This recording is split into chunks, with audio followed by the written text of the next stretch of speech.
Bersama saya Wisnu Nugroho, inilah Beginu. Bukan begini, bukan begitu. Halo pendengar setia Beginu, selamat datang di episode terbaru persembahan Kompas.com dan Media Podcast Network. Sebelum mendengarkan sesi episode kali ini, jangan lupa follow dan beri rating terbaikmu untuk podcast Beginu di Spotify, serta nyalakan notifikasinya supaya kamu bisa terinfo setiap ada episode terbaru. Follow juga Instagram, TikTok, dan Twitter kami di @medio by KG Media. Di episode ini, kita akan menyelami kisah perjalanan Leila Chudori, penulis dan orang di balik buku Laut Bercerita. Bincang-bincang Wisnu Nugroho dengan Leila Chudori menceritakan ketertarikan Leila Chudori dalam membaca dan menulis. Berawal dari hobi membaca yang terbentuk saat kecil, hobi tersebut telah mempengaruhi kehidupan Leila dan membentuk Leila hingga hari ini. Penasaran dengan ceritanya? Yuk langsung saja kita dengarkan lebih lanjut. Sobat Medio, ada yang baru nih. Udah tahu belum? Ada kosan Hai loh, kongko santai bareng Hai. Ada Bani dan juga Anya yang siap ajak kamu seru-seruan, main games, dan juga bikin kamu ketawa sampai perut kamu sakit di tiap obrolannya. Dibawa santai aja. Yuk, sambil dengerin podcast Kosan Hai, persembahan Medio by KG Media dan Hai di Spotify.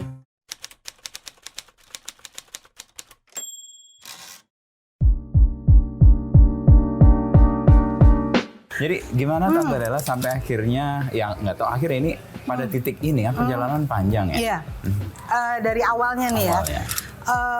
Sebenarnya sih generasi saya, generasi yang lahir tahun 60-an dan lahir tahun 70-an seperti Mas Ino juga, itu kan dulu kita nggak banyak hiburan, ya kan? Nggak, TV dulu cuma satu, TVRI. Kemudian bioskop juga filmnya masih terbatas, bioskopnya terbatas, filmnya terbatas. Jadi mau nggak mau generasi saya tuh memang generasi pembaca gitu. Mereka pasti, saya dan kawan-kawan sekelas saya itu biasanya satu, kita punya banyak les kegiatan yang sekarang disebutnya ekskul. Tapi kalau kami melakukannya sendiri, artinya kita yang sendiri ngambil les ini, les itu gitu ya. Kedua, kita banyak membaca gitu. Jadi saya dari kecil memang sudah dibiasakan membaca oleh orang tua saya. Kita bertiga ya, saya dan kakak-kakak saya dan sepupu-sepupu saya tuh semua kalau udah ketemu pasti ngomongin komik. Komik, dan yang waktu itu lagi hit itu komiknya Era Kosasi, Mahabharata, Ramayana, terus Sri Asih yang sekarang mau difilmin itu, yang akan main si Tiga Hara, itu semua tuh makanan kita gitu ya. Komik-komik macam-macam gitu tuh dulu tuh it's our food lah gitu. Tapi kami juga membaca buku-buku serius sastra yang sebetulnya sudah diterbitkan oleh Gramedia dulu, namanya seri Elang. Seri Elang, dan seri apa satunya lagi yang menerjemahkan tuh ayahnya Pak Hilman Farid. Jadi kebudayaan. Betul, dulunya ayahnya tuh suka menerjemahkan gitu. Dan ada beberapa penerjemah lain yang saya juga dulu kagumi karena mereka yang membawa generasi saya kepada karya-karya sastra dunia. Itu kan dibikin ringkas ya. Jadi kisah Dua Kota tuh ringkas banget gitu. Tapi kemudian setelah kita udah SMA, kita cari aslinya kan gitu. Sumber lebih luas. Yes, jadi kan aslinya lebih tebal dan dalam bahasa Inggris gitu. Dan waktu itu saya udah bisa gitu ya membaca bahasa Inggris. Jadi akhirnya saya dan kawan-kawan saya, generasi saya tuh adalah generasi yang nggak bisa hidup tanpa buku gitu loh. Kami selalu membawa buku di dalam tas. Dulu kan belum ada internet, belum ada handphone, belum ada apa. Jadi kalau nunggu di dokter kita bawa buku. Kalau di kendaraan umum naik bus atau naik apa, kita bawa buku. Dulu belum ada MRT ya. Terus naik bis tingkat dulu kan? Iya, bis tingkat atau metro mini ya gitu, kita pasti bawa buku di dalam gitu. Jadi kalau when we have to wait, kita pasti bawa buku gitu. Dan orang tua saya tuh sebenarnya bukan orang tua yang kaya raya gitu ya. Jadi kita biasa-biasa aja. Tapi udah disediakan budget khusus 1 bulan tuh. Jadi selain makan, minum, dan kehidupan domestik yang basic, buku itu udah dianggap bagian dari kebutuhan basic. Jadi pasti kita setiap bulan Abis ayah saya gajian kita ke Gunung Agung dulu, belum ada Gramedia. Tahun 70-an tuh masih Gunung Agung. Yang di Menteng? Yang di Kuitang tuh. Kuitang, ya benar. Di Gunung Agung kita pasti ke sana. Wow, saya happy banget. Kami bertiga happy banget kalau ke sana. Terus beli buku macam-macam gitu. Nah, setelah ada Gramedia kan makin lagi tuh gitu. Dan ada Indira yang waktu itu ada Tintin, gitu. Jadi that's how things started ya, bagaimana. Nah, kalau menulisnya itu karena SD saya itu SD yang cukup ketat dan menurut saya memberi banyak inspirasi kepada murid-muridnya menurut saya ya. Itu SD yang kecil sebenarnya, SD swasta. Jadi waktu kami masih SD itu kelas 4 atau kelas 5 gitu, kami semua rata-rata langganan Kawanku dan Kuncung. Oke, ya majalah anak-anak di era saya juga itu. Nah terus guru kami tuh encourage gitu. Ayo deh kalian pelajaran mengarangnya itu dulu kan bilangnya pelajaran mengarang itu coba deh kalau yang bagus kalian kirim gitu. Nah ya udah saya pikir saya kan anaknya studious ya dulu ya. Jadi saya pikir mau coba kirim, ternyata dimuat gitu. Jadi, itu tulisan pertama yang dimuat di enggak, sebenarnya ada satu yang nggak dimuat. Yang satunya lagi dia. Jadi saya kirim 2, yang satu nggak dimuat, yang satu dimuat itu yang pesan sebatang pohon pisang. Nah, cerita pokoknya pohon pisangnya berbicara kepada pembaca gitu bahwa dia itu adalah makhluk yang sekali tumbuh nanti terus dipakai oleh manusia tapi habis itu selesai kan ditebang terus nanti tumbuh lagi gitu. Jadi pokoknya ketika udah dewasa saya baca lagi cerita anak-anak saya, kok saya dari kecil udah gelap-gelap gini ya. Udah sedih gini gitu karena pohon pisangnya mengatakan umur saya nih pendek dan hanya sekali berbuah. Meskipun ada umbi yang akan tapi kan itu bukan dia.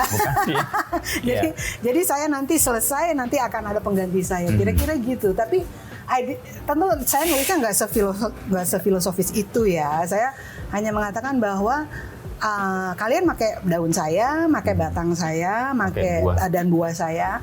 Tapi setelah selesai saya berbuah, I'm gone gitu. Saya selesai dan nanti kalian akan mengambil anak-anak saya gitu. Terus saya sih waktu itu merasa ini aja gitu, nulisnya asik-asik aja dipakai mesin tik bapak saya. Tapi itu pas sudah dewasa saya baca, masih kecil kok udah dark ya. Udah nggak enak banget ya ini.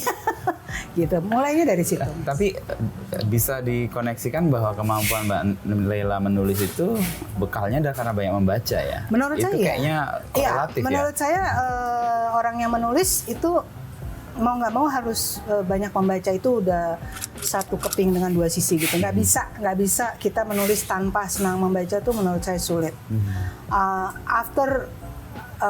Setelah saya dewasa ya, setelah saya kuliah, saya percaya sekali apa yang dikatakan nama Noam Chomsky. Dia kan ahli linguis sebenarnya bukan politik ya, tapi dia he became a political analyst ya. Tapi awalnya dia tuh kan lebih dikenal sebagai linguis dan dia kan pernah mengatakan bahwa kita mempunyai semacam kayak map brain. Jadi kalau kita membaca itu terus ada seperti direkam gitu. Nah, rekaman itulah yang menurut saya setuju banget yang akan membuat kita mampu menyusun kalimat baik verbal maupun secara tulis gitu ya. Pelan-pelan tentu saja gitu ya. Karena harus latihan, yang namanya menulis kan harus banyak latihan. Nah, saya percaya betul orang-orang yang banyak membaca itu akan jauh lebih fasih dalam menulis atau bicara kalau dia latih dibandingkan orang yang kurang membaca. Lalu tahapan untuk Mbak Leila kemudian kan dari sekolah tadi ya SD, lalu ketemu dengan profesinya ada rentang yang agak panjang juga. Iya, saya ini angkatan yang percaya di masa lalu itu profesi itu yang dulu kita kenal tuh cuman dokter, insinyur, sama pengacara. Iya kan? Itu profesi yang profesional pada intinya itu. Kalau kayak bapak saya wartawan kita gitu kan ya. Jadi biasanya anak-anak generasi saya itu selalu menjawabnya itu. Mau jadi apa? Dokter atau insinyur? Atau tentara dulu. Ada juga yang tentara. Iya. Ada. Tapi it's always those three ya. Jadi saya termasuk yang kepengen jadi dokter dulu. Masih kecil lah mikirnya dokter. Jadi karena itu saya benar-benar fokusnya masuk IPA. Kan dulu kan dibagi-bagi kan IPA. Jadi memang saya masuk IPA waktu SMP, SMA tuh masuk IPA. Jadi fokus saya benar-benar matematika, fisika, chemistry, biologi lah, udah deh yang begitu-begitu. Meskipun at the same time karena saya senang membaca, saya suka merasa, aduh sayangnya aku nggak ada pelajaran sejarah lagi karena saya di IPA kan. Kalau di IPA kan nggak ada pelajaran sejarah lagi. Saya merasa pelajaran bahasa Indonesianya juga sedikit, terlalu minim lah begitu. Karena ya itu IPA belum begitu. Jadi saya merasa, kalau yang IPS yang enak juga ya, mereka belajar sejarah, belajar geografi, bahasa. Anyway. Tapi kan kemudian saya ikut Sipermaru, saya diterima di FISIP waktu itu, tapi saya juga ikut tes, waktu itu dibuka tes untuk ke Kanada, dan untuk beasiswa penuh dari SIDA dari Kanadanya, dan saya mendapatkan itu, kan itu diseleksi dari banyak orang, saya mendapatkan itu. Nah, ayah saya mengatakan waktu saya bilang, aduh ini gimana ya, saya tertarik masuk sama itu. Terus ayah saya bilang, kalau kamu memang belajar political science, sebaiknya ambil yang Kanada. Terus saya bilang kenapa ya, karena itu kan masih tahun 82 ya. Jadi masih Orde Baru, sehingga buku-buku tuh masih sangat terbatas. Disortir lah ya. Disortir. Jadi kalau di sana kamu akan bebas sekali membaca apapun, kamu akan bebas dan wawasan kamu akan lebih luas, kamu akan belajar mandiri. Dan pokoknya ayah saya, ini deh. Saya bilang, terus. Ya, dan dia bilang meskipun saya bilang biarpun itu full scholarship kan, itu kan tetap nantinya saya mengganggu. Iya kan, saya pasti kadang-kadang akan minta uang. Dia bilang nggak apa-apa, kita akan ini. Kamu pergi aja. Ya udah, saya terus terang ragu loh. Terus terang saya ragu. Karena jauh loh, Kanada tuh jauh. Dan kalau mau jujur, waktu bulan-bulan pertama saya merasa agak lost gitu, karena bahasa Inggris saya waktu itu dibandingkan yang lain termasuk yang kurang bagus gitu. Tapi kan karena saya I'm the only Indonesian di dalam itu, jadi saya mau nggak mau sampai mimpi bahasa Inggris lah gitu ya. Baru lancar. Tapi begitu saya pulang, saya baru ngeh, wah ternyata aku udah lancar. Iya, saya udah lancar. Waktu saya pulang setahun, saya sempat pulang sebentar, habis itu pergi lagi.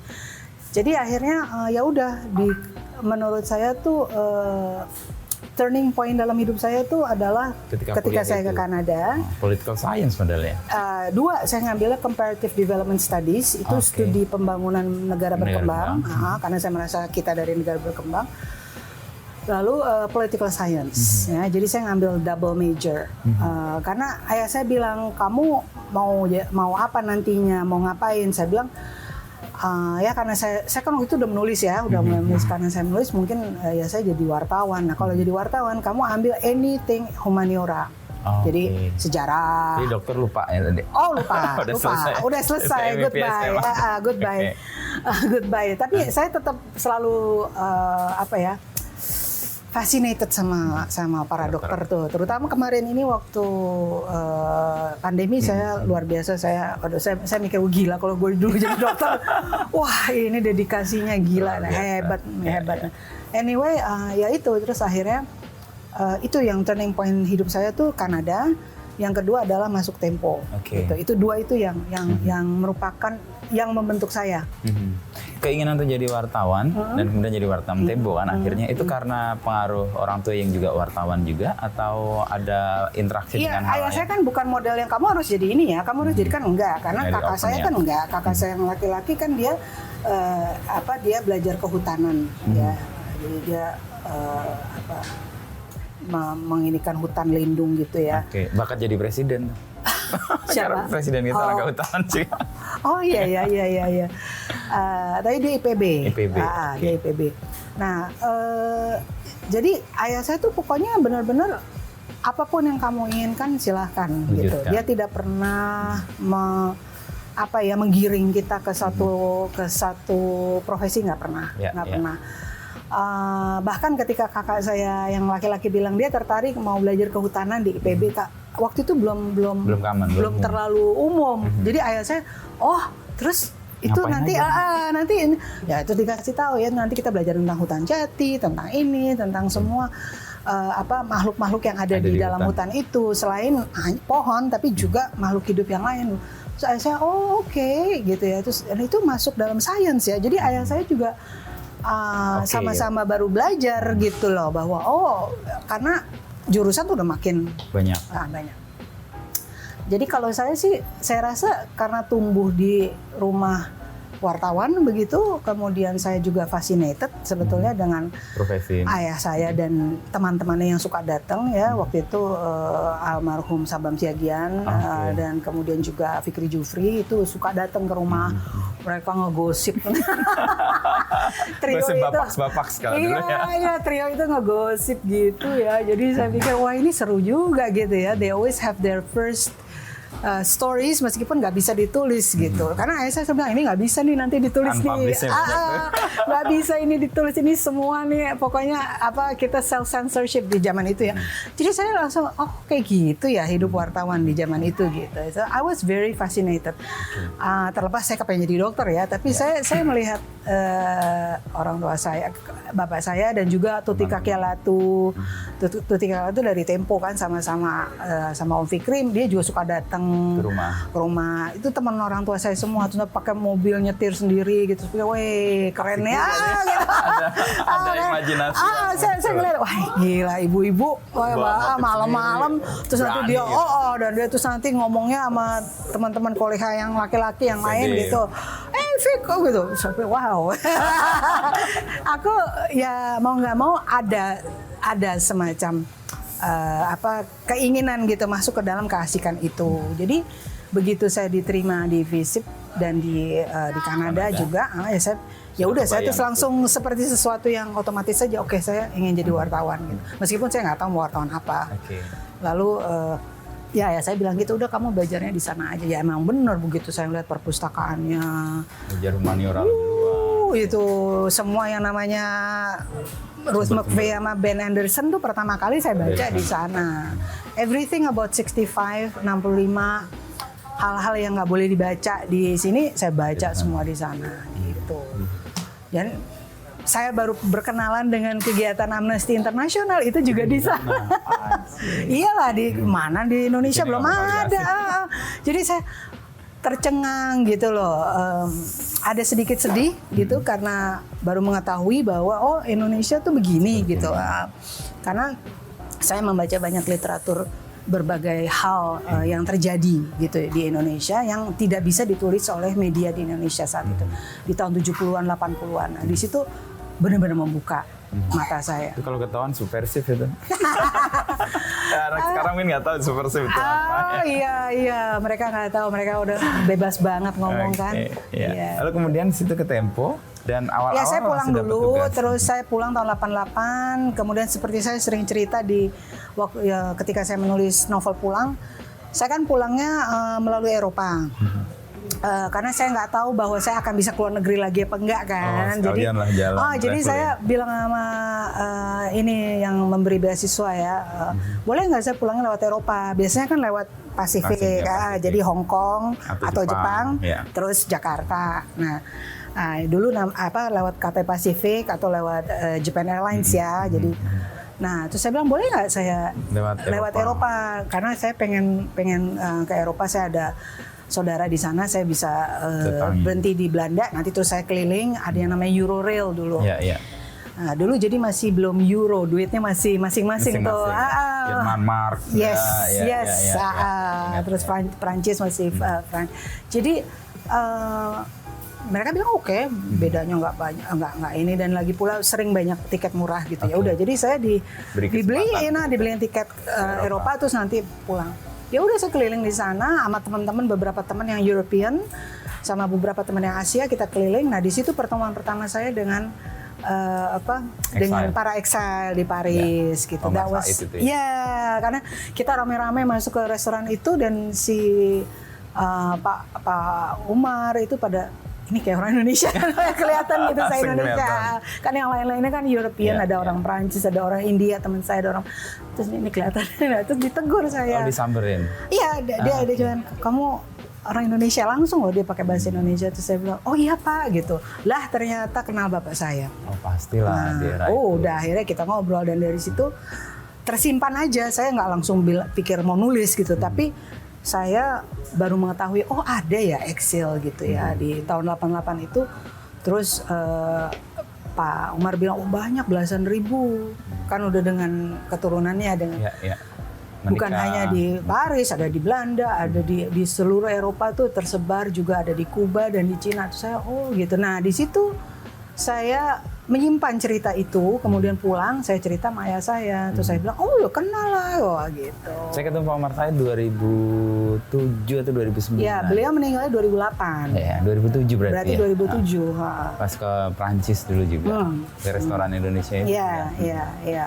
Dan itu emang waktu pelajar atau kuliah itu kan baca-baca soal ya kiri dan sebagainya. Dan dulu kan sering kirim newsletter ya. Iya, sering. Itu ya, saya dan terpapar juga karena itu. Dan udah sebagai orang yang sepuh ngerti loh email. Iya persis dan sangat update. Sementara ayah saya nggak bisa tuh.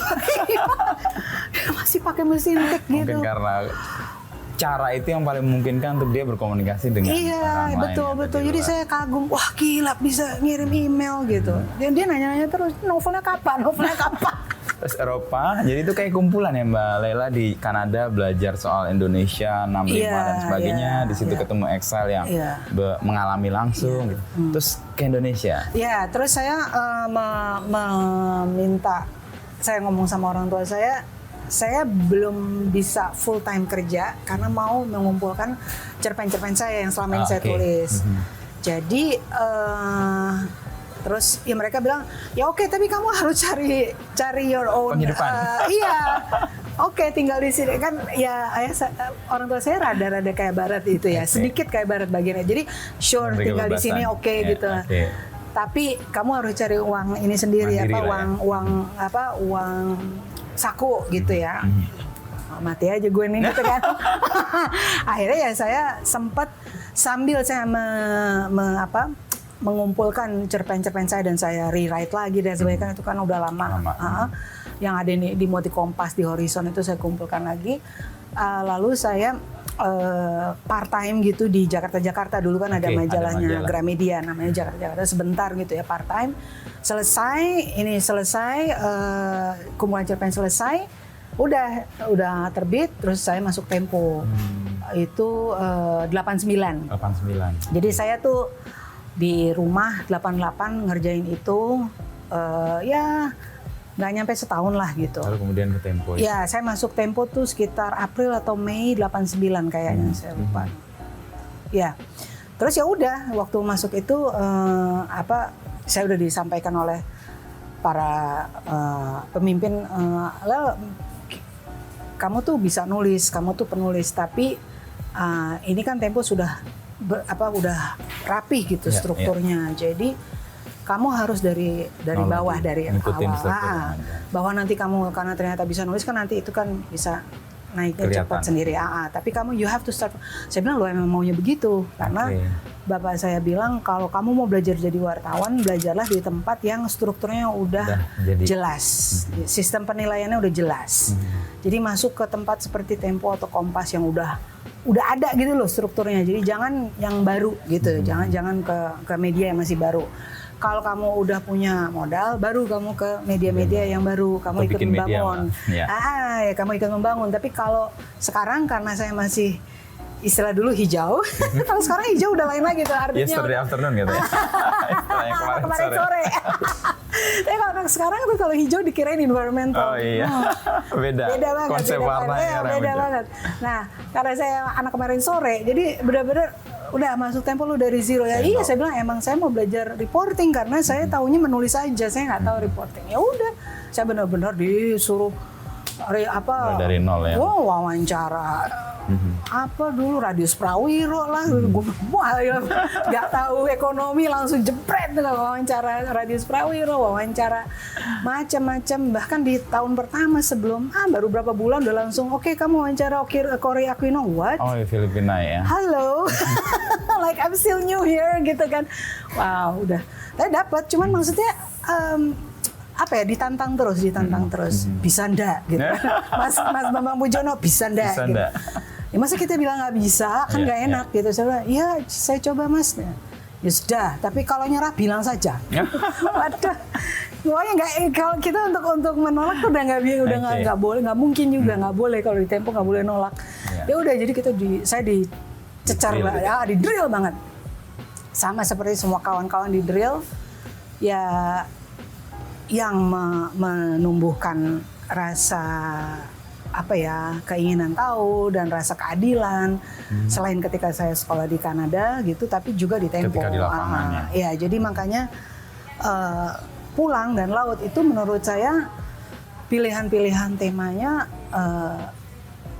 banyak pengaruh karena saya bekerja 28 tahun di Tempo gitu. Seandainya kalau saya nggak kerja di situ, mungkin nggak jadi pilihan. Mungkin nggak jadi, mungkin akan lain topik saya gitu. Mungkin ya, saya nggak tahu. Terima kasih telah mendengarkan podcast Beginu. Nantikan obrolan Wisnu Nugroho bersama narasumber inspiratif lainnya. Oh iya, jangan lupa juga untuk follow dan nyalakan notifikasi podcast Beginu agar tidak ketinggalan episode selanjutnya. Saya Dava Wahyu dan segenap tim Medio Podcast Network pamit undur diri.